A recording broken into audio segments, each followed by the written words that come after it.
का अधिकार, ये गैर बराबरी क्यों मोहम्मद अफाक? मैं सिर्फ इतना जानना चाहता हूं, ये गैर बराबरी क्यों?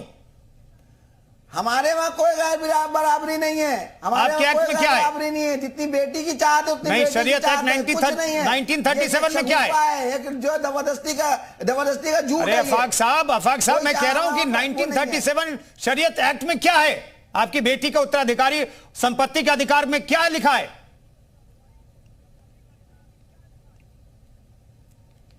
इसलिए लिखा है कि जो हमारे वहां बेटी होती है वो पराया धन होती है, वो जाके दूसरे परिवार को संभालती है। पराया धन होती है तो आप उसे आधा संपत्ति का अधिकार देंगे। सेवा करता है, आखिरी तक साथ देता है, इसलिए उसका ज्यादा अधिकार बताया गया है शरीयत के हिसाब से, हमारे दीन के हिसाब से।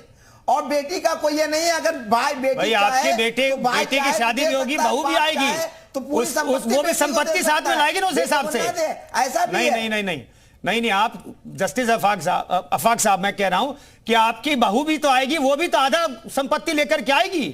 बराबरी तो यहां पर देखिए। हमारे वहां तो लाने की बात ही नहीं है। हमारे वहां नहीं, आपके यहाँ तो शादी जो है कॉन्ट्रैक्ट है, बाकायदा लिखित है। हमारे शादी एक संस्कार है, हिंदुओं में शादी संस्कार है। आपके यहाँ तो बाकायदा एक कॉन्ट्रैक्ट है, निकाह एक कॉन्ट्रैक्ट है। ठीक है, जस्टिस एएन मित्तल हमें समझाइए कि ये जो गैर बराबरी है और जेंडर इक्वालिटी की चूंकि बात होती है, और इक्वालिटी का जिक्र तो बार बार लोग कर रहे हैं, और संविधान में तमाम आर्टिकल में इक्वालिटी की जो बात की गई 14, 15, 16 में, उसमें जेंडर इक्वालिटी की भी बात कही गई है, शायद आर्टिकल 15 में। मैं ये जानना चाहता हूं, जेंडर इक्वालिटी के लिए भी तो बहुत जरूरी है यूसीसी। देखिए, जहां तक हमारे एक माननीय पैनलिस्ट हैं वो शरीयत का हवाला दे रहे हैं, मैं उनसे ये पूछना चाहता हूं कि शरीयत में ये है कि अगर कोई चोरी करेगा तो उसके हाथ काट दिए जाएंगे, अगर कोई बलात्कार करेगा तो उसका सिर कलम कर दिया जाएगा, अगर कोई मर्डर करेगा तो उसका सिर कलम कर दिया जाएगा। तो मान्यवर, आप फिर इंडियन पिनल कोड के हिसाब से सजा क्यों चाहते हैं? फिर क्यों चाहते हैं कि चोरी करने में साल भर की, 2 साल की, 3 साल की सजा हो? तो ऐसा नहीं है। समाज बदल रहा है, समय बदल रहा है, परिवर्तन हो रहा है, और हम एक सभ्य समाज में रह रहे हैं, हम एक शिक्षित समाज में रह रहे हैं, और शिक्षित समाज में हमें, चाहे वो स्त्री हो चाहे वो पुरुष हो, उनको बराबर का हक देना चाहिए। ये हमारी जिम्मेदारी है, हमें उनको बराबर का मानना चाहिए। मैं आपसे एक एग्जाम्पल और पूछता हूँ। अगर मान लीजिए किसी मुसलमान भाई की शादी 20 साल पहले हुई और उसमें महर की रकम 5,000 रुपये लिखी गई, मान लीजिए, तो ये चूंकि एक है, जब वो तलाक देंगे तो वो 5,000 रुपये देकर के उसको विदा कर देंगे जी। तो 20 साल पहले 5,000 रुपये की क्या कीमत थी और आज 5,000 रुपये की क्या कीमत है? क्या इसका अंदाजा आपने कभी लगाया?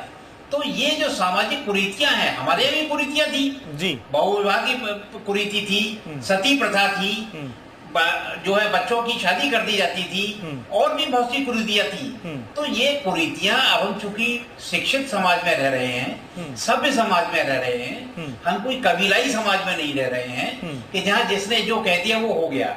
जो भी कानून पास होता है विधानसभा से या लोकसभा से, वो बहुमत से पास होता है। ठीक है। और जब यूसीसी का प्राविधान संविधान में रखा गया था, उस समय भी मौलाना अब्दुल कलाम आजाद और भी बहुत से स्कॉलर्स थे जो संविधान सभा के सदस्य थे, और उस संविधान सभा में इस पर विस्तार से चर्चा हुई, और चर्चा होने के बाद ही अनुच्छेद 44 रखा गया।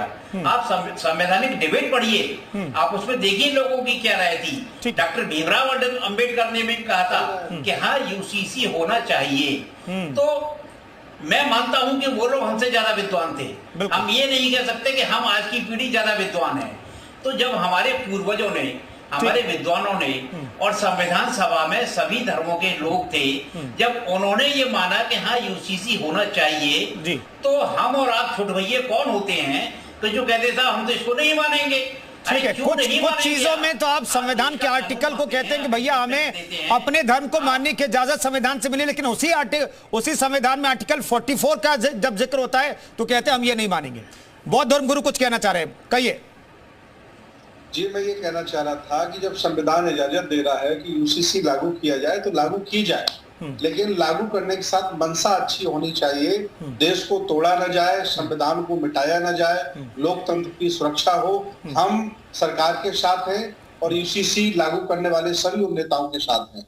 बस हम चाहते हैं, क्योंकि ये देश गंगा जमजम की संस्कृति का है, गंगा जमुना की संस्कृति का नहीं है। यहाँ सभी धर्मों के, सभी भाषाओं के, सभी पहनावा के लोग रहते हैं। उनको स्वतंत्र होकर रहने दिया जाए। हमारे लिए भारत पहले है, धर्म हमारे लिए पहले नहीं है। हम संविधान को मानने वाले लोग हैं। डॉक्टर अंबेडकर ने बुद्धिज्म के सारे सिद्धांत संविधान में लागू कर दिए हैं। इसलिए ऐसी कोई प्रथा, ऐसी कोई परंपरा जो हमारी अगर खत्म हो जाती है यूसीसी से, तो हमें कोई तकलीफ नहीं है। बस देश को तोड़ने का काम नहीं होना चाहिए, देश को आगे बढ़ाने का काम होना चाहिए। मेरा यही संदेश है आप लोगों के लिए। ठीक है, मोहम्मद अफाक के पास में जाऊंगा, लेकिन उससे पहले तुलसी महाराज जी हमारे साथ मौजूद हैं। तुलसी महाराज जी, हिंदुओं के शादी में वारिस को लेकर के बहुत सारी चीजों को लेकर के बहुत सारे बदलाव हुए और हिंदुओं ने सब कुछ एक्सेप्ट किया, लेकिन एक समुदाय विशेष है वो एक्सेप्ट नहीं करना चाहता है। वक्त के साथ चीजों को बदलते रहना जरूरत हो जाता है वक्त का। ऐसे में क्या आपको भी लगता है ये बहुत जरूरी है और सरकार, केंद्र की सरकार जो है यूसीसी को लेकर के आगे बढ़ेगी? तुलसी महाराज। देखें भैया, सबसे पहली बात, अभी हमने सबको सुना, सारे लोग बहुत सुंदर बात कर रहे हैं। आप भी बहुत अच्छे से समझते हैं कि केवल एक संप्रदाय के लोगों को ही क्यों तकलीफ हो रही है। अभी बौद्ध समाज के संत ने बहुत सुंदर बात कही। बात सीधी है भैया कि हमारे लिए राष्ट्र सबसे पहले है, हमारे लिए भारत सबसे पहले है। और भारत का संविधान जो भी है सर्वसहमति से आता है, वो लोकसभा से आता है या राज्यसभा से आता है, जहां से भी आता है वहां हमसे ज्यादा बुद्धिमान लोग बैठे हैं और ज्यादा देश को सोचने वाले लोग बैठे हैं। यहाँ हमारे पैनल पे बैठे जो भी लोग हैं, हम सबसे यही कहना चाहते हैं कि सबने अपने अपने विचार और मंतव्य रखा, लेकिन उसके अलावा सबसे बड़ी बात ध्यान रखें कि धर्म सिर्फ एक है, बाकी हम सब अपने संप्रदाय की लड़ाई कर रहे हैं। संप्रदायवाद छोड़ के हमें राष्ट्रवाद की लड़ाई, हमारे पास राष्ट्र पहले होना चाहिए। इसलिए बाबा साहब भीमराव ने भी राष्ट्रगान, राष्ट्र संविधान, राष्ट्र के बारे में बात की और सुप्रीम कोर्ट भी चिल्ला चिल्ला के बार बार कह रहा है कि आप एक ड्रेस, एक कोड, एक संविधान, एक नियम, एक लेके आइए। तो हम सुप्रीम कोर्ट से बड़े नहीं है, सुप्रीम कोर्ट सर्वोपरि है और राष्ट्र हमारे लिए सर्वोपरि। अगर राष्ट्र ही नहीं हो तो हम कहां से, यहाँ से भारत से, ये जो लोग विरोध कर रहे हैं भारत से जाते हैं तो पासपोर्ट में इंडिया भारत ही लिखा होता है ना, वहां ये नहीं लिखा होता है कि फलाने गांव के फलाने मोहल्ले से हैं हम लोग। कहीं भी जाते हैं भारत लिखा होता है, तो उसमें किसको कोई विरोध नहीं है। तो ऐसे ही जैसे पासपोर्ट में भारत न लिखा हो तो पता लग जाएगा कि हम कहां से आए हैं, हमारा क्या औकात। ऐसे ही अगर हमारे संविधान में जो हमारे भारत के लिए हितकर होगा, ठीक है। मोहम्मद अफाक, सुप्रीम कोर्ट भी जब कह रहा है कि भाई यूसीसी लाइए और तमाम पैनल के बाकी लोग जो कह रहे हैं कि भाई हमारे लिए राष्ट्र सर्वोपरि है, हमारे लिए देश सर्वोपरि है, लेकिन आप कह रहे हैं हमारे लिए शरीयत सर्वोपरि है।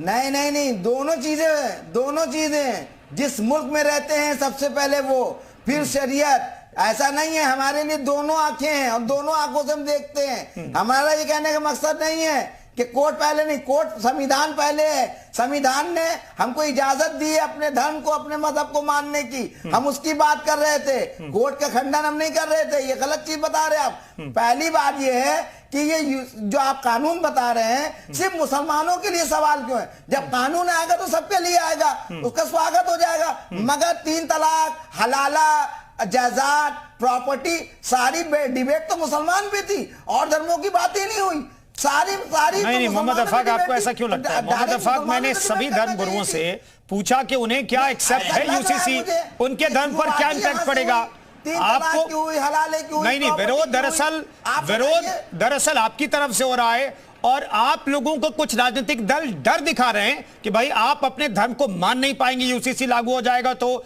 और आपके धर्म पर सबसे ज्यादा इंपैक्ट पड़ेगा। इसलिए ज्यादा सवाल आपसे पूछा गया। तमाम धर्मों से वही सवाल पूछे जो आपसे मैंने पूछे। छोटा जवाब आफाक साहब। को तो मानने देंगे, झंडे तिरंगे को तो मानने देंगे। नहीं, उसे तो सब मानते हैं, उसे तो सब मानते हैं आफाक साहब। चलिए, बहुत बहुत धन्यवाद तमाम मेहमानों का इस चर्चा में शरीक होने के लिए, बहुत बहुत धन्यवाद। तो आज चर्चा इसलिए हो रही थी क्योंकि अब यूसीसी को लेकर के सरकार पुरजोर तरीके से आगे बढ़ती हुई दिखाई दे रही है। और अब चर्चा यह भी हो रही है कि प्रधानमंत्री नरेंद्र मोदी ने जो बातें भोपाल में कई कार्यकर्ताओं से बातचीत के दौरान यूसीसी को लेकर के, उसे लेकर के एक ड्राफ्ट भी तैयार किया गया है। हालांकि लॉ कमीशन जो सुझाव मांग रहा है वहां पर 8.5 लाख से ज्यादा लोगों ने अपने सुझाव भी दिए हैं। उसके